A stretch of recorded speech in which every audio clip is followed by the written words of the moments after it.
Just so you guys know, this review contains a little bit of spoilerage, so if you don't want any spoilerage, click away now. Hello, huge movie fanatic Nate, stopping on by. This time I'm coming at you to review the latest kind of quote-unquote and not so much sort of Saw movie by the name of Spiral that came out this year, starring and in part executive produced by Chris Rock. Not being a huge fan of the franchise, my interest was sparked years ago. It wasn't even that long ago when Jigsaw came out, and I've reviewed the movie Jigsaw and stuff since the movie came out and stuff. And I do think that was pretty fun. It's so funny how, and I've talked about this in my review of, I think I reviewed the Jigsaw trailer.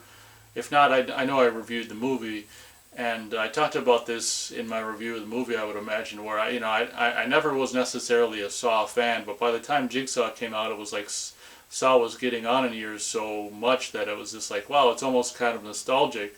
And for the most part, I did enjoy Jigsaw. Feel free to check out my review of that if you want to.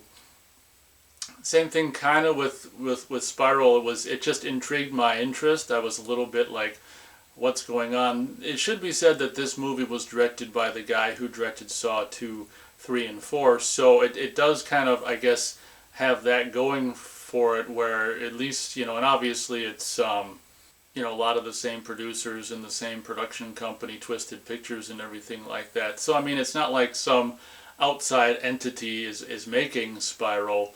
So, basically, the thing that intrigued me about Spiral was, like, how it's Spiral from the Book of Saw, basically, which would lead someone to believe, okay, well, this is basically not Saw, seeing as how it's the first quote-unquote Saw movie without the word Saw, in the title. So it's kind of like, oh, okay, so this is like a spin-off of Saw, still kind of in the Saw universe, but not necessarily featuring any of the characters, and in my opinion, the most important character of the first 8 Saw movies obviously is Jigsaw, John Kramer, whatever the hell the guy is who plays the characters. Obviously kind of like the Freddy Krueger, the Robert Englund of the Saw franchise. So that's the main spoiler in this review that I want to say, and probably the only spoiler of this review, but I still wanted to make a heads up before I started the video, just in case people want to go into the movie without any spoilers at all. That was my main curiosity about this movie, because of the goofy aspect of the voice, on the tape recorders and stuff in the trailers. It was just like very underwhelming and just like, what the hell. I will just, to those of you who are wondering but not wondering enough to blind buy the movie like I did for $9 on Blu-ray, basically don't expect, there's like in the trailer, there's like a shot of John Kramer, in the newspaper, or photograph of John Kramer. So it kind of makes you think in the trailer, okay, maybe there's a slight chance that, Jigsaw will be in this movie, maybe he'll make a cameo. I'll just put all that to rest. There is no, John Kramer, there's no Jigsaw in this movie. It's the first quote-unquote Saw movie, or movie that takes place in the Saw universe, where there's no John Kramer, no Jigsaw at all, no famous, Jigsaw voice or anything like that. So right off the bat, obviously, that I give this movie a big, basically strike for that point, is it's just kind of like making a Nightmare on Elm Street movie without Robert Englund. The whole idea of a Saw movie without, John Kramer and the guy who plays John Kramer in the Saw movies is almost kind of pointless to me. But I guess, on the same token, I guess if you're going to attempt to do it, I guess this is the movie that I would recommend you do. Basically, it's funny how this is, well, so many of the Saw movies feature, main characters that are cops, and so often in the Saw movies you pretty much see, a police station. I mean, this is like this movie's, just revolves around basically a police station and a police force that's gone corrupt or whatnot. I'm really not even going to say much about the premise of the movie. Chris Rock is, a cop at this police station. I think pretty much, the majority, I'm not even going to spoil any more of it. So he's a cop and investigating this, the Jigsaw copycat killings, and it is kind of goofy. I guess my one complaint about the movie not actually having John Kramer, aka Jigsaw, in the movie, is, I don't know, part of me is like, you know, the voice on the recordings and stuff like that is so pansy that it's kind of like, you know, maybe, I don't know, should we have gone the distance and had like at least the classic voice, like the guy, you know, somehow digitally altered his voice to make, you know, the Jigsaw, you know, the voice the same as Jigsaw Killer, kind of like with the Scream franchise. That was the interesting thing about the Scream franchise, is that every time, you know, in the movies there's a different killer, but it's like the same voice, because in all the movies they're using a voice processing device. So that was the one cool thing about the Scream franchise.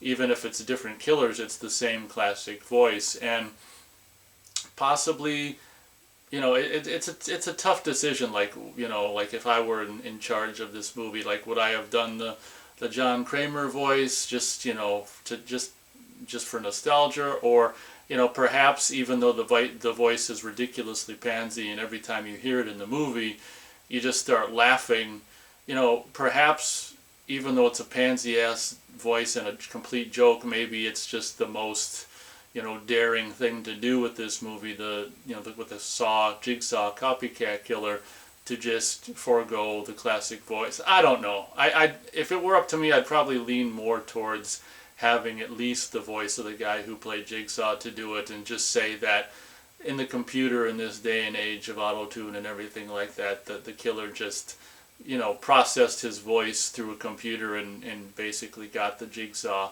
voice because of that. But at the same time, I guess that the reason that I wouldn't necessarily do that also is because, you know, at the end of the day, the person behind the killings and the traps and stuff in this movie isn't Jigsaw, so maybe that wouldn't be fair the more I think about it.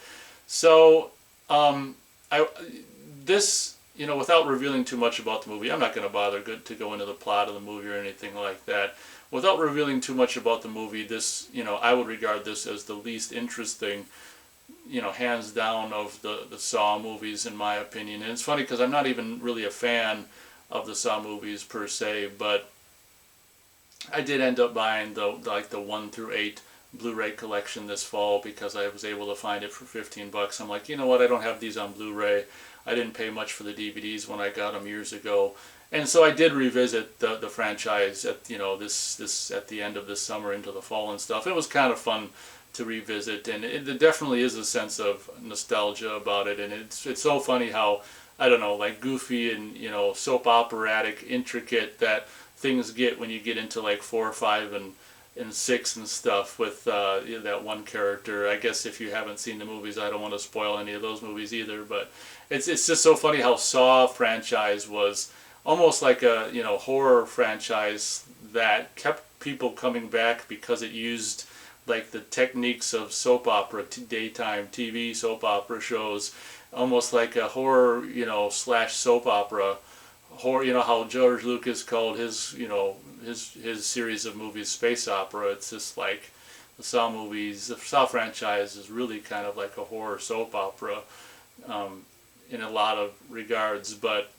this one definitely, in my opinion, is I guess just the least interesting and the least successful. And, you know, as the movie wore on, 1/3 into it, by the time, you know, I was, you know, frickin' 2/3 into the movie, I was just pretty much giving up all hope. I will say, like, the opening trap thing is, you know, I guess it's, you know, the thing is, if you're a Saw fan and you like the movies for the disgusting, nasty ass traps, I mean, I guess, like, especially the opening one, and, you know, I guess it's gonna do, you know, it's going to fulfill those desires for the continuation of new Saw traps. But the problem is when you have a screen or whatever that shows up, and, you know, the voice comes on the TV or the tape recorder or whatever, and it's just that pansy voice. It's just, oh my God, it just makes you laugh every time. And I guess the more I talk about the movie, the more I agree with not actually having the Jigsaw voice. And another thing I was surprised about, but it also fits, is obviously because, you know, there's no Jigsaw, there's no John Kramer, there's no Jigsaw voice.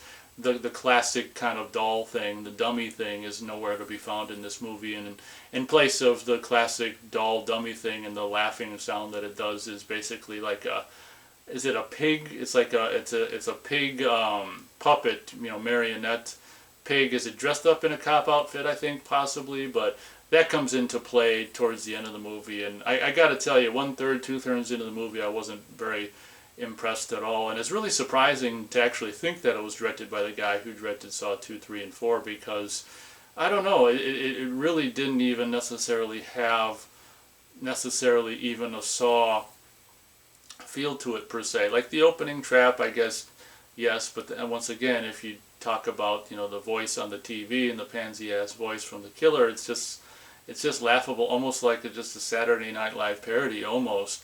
I can't even remember. I can't really even remember any more of the traps so much, except for just basically the end. The one thing I will say about this movie is, in true Saw franchise fashion, the end. You know how the end, when the music starts fading up, the da-da-da, da-da-da, da-da-da-da, and all of the intricacies about, you know, the whole movie are revealed. You can, you know, in my opinion, you can almost just watch the open. I mean, maybe not if you pay for it, but you can almost just watch the opening trap thing and then just cut to the end. But I mean, you really can't, because you got to watch the movie to see, you know, them plant all these seeds for everything that's revealed at the end. But obviously, as anyone who's watching this review that knows anything about the Saw franchise knows that the end of the Saw movies are like the kind of the mind fuck situation, where it's like, whoa, man, everything's so intricate and it's all revealed in the last moments of the Saw movies. I am happy to say that kind of, you know, mind fuck. I mean, it's not that,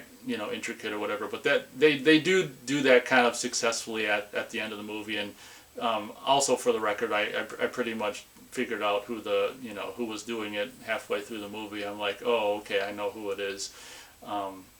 Based on clues. I don't know if I've seen enough of these where it's like I can tell when things happen in the movie that's like, oh, okay, well, there's a reason that happened, or, you know, well, you know, we've got this evidence, but it doesn't mean this. So I basically knew who the perpetrator of the crimes was halfway through the movie or whatever. But I will say the way they do the end with, you know, everything like that in the final kind of moments of the movie, and you know, it did make me laugh, and almost, you know, it kind of made my $9 that I paid for the Blu-ray kind of worth it. I mean, I can imagine, unlike Centigrade, I can imagine revisiting, you know, wanting to revisit this movie sometime in the future. It's not something that I, you know, necessarily regret buying.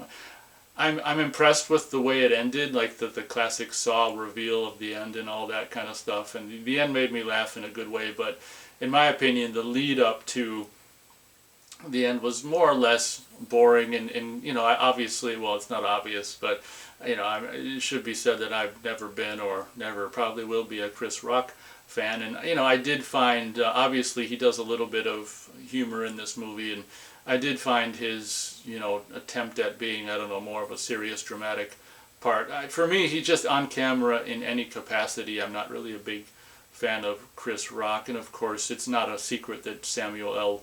Jackson is in this movie briefly, and, you know, I'm not, for my money, he's kind of like one of these faces like Paul Rudd and so many other faces now that we've just seen. So, you know, Morgan Freeman, we've just seen so much that it's just like retire already kind of thing. So, you know, the less Samuel L. Jackson in this movie, the better, in my opinion. There's not a whole hell of a lot of Samuel L. Jackson. It was kind of interesting hearing his voice talk about, like, you know, say the word jigsaw and all this kind of stuff. Like, Samuel L. Jackson being in a Saw movie was interesting. Very much with, like, let's face it, Danny Glover in the first movie was kind of a big deal. Like, whoa, wow, we got Danny Glover after the prime of his career, and it's kind of the same thing with Samuel L. Jackson. Although I think an argument can be made, maybe he's still, I don't know, whatever. It's just kind of an interesting, interesting compare there. But I don't know. That'll pretty much probably do it for for my Spiral review. The starage on this one will go. I guess we'll go, 1 1/4 star out of 4 stars for Spiral. Definitely my least favorite of the Saw franchise. And once again, the guy having directed 3 Saw movies, I'm kind of surprised how it didn't, I don't necessarily feel so much like a Saw movie, but that's maybe because you know, there's no John Kramer voice, no classic Jigsaw voice to be heard. And if you, like I say, if you want to laugh, you're definitely going to get it, you know, and if you're any kind of fan, you know, whatsoever of the franchise, you're definitely going to get a laugh every time you hear the voice, you know, the deadly killer's voice on the TV or the tape players or, you know, computer files or anything. They, you know, you play them back, and you definitely get a laugh every time you hear the voice. And before I end, one thing that I will say about the voice is the voice has this kind of basically, you know, treated audio aspect to it anyway, probably because even though I don't think it's really mentioned in the movie, it probably is kind of treated in the movie, you know, for the purposes of the movie to, you know, not have the voice be, you know, recognizable or identifiable.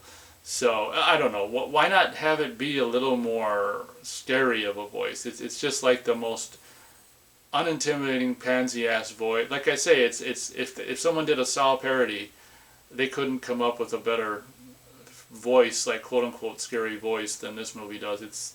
That's the one aspect of this movie that's just very baffling to me. Like, why is the voice, you know, so pansy-ass kind of stupid? But once again, every time it happens in the movie, it makes me laugh, so maybe that's worth it. But I guess that'll be my review of Spiral from the Book of Saw. Obviously, because it's, yeah, like from the Book of Saw, I mean, obviously, I you know, anyone pretty much knows going in that it's an offshoot, and it is kind of interesting to have the same production, you know, house, and a lot of the same producers, and even the same director from 3 of the films from the franchise, do a movie that takes place in like the Saw universe, where Jigsaw has murdered in the past, but it's now basically a copycat killer kind of a situation. It's kind of like what they did with, if you really think about it, with Friday the 13th Part 5 back in the 80s. Like it's using the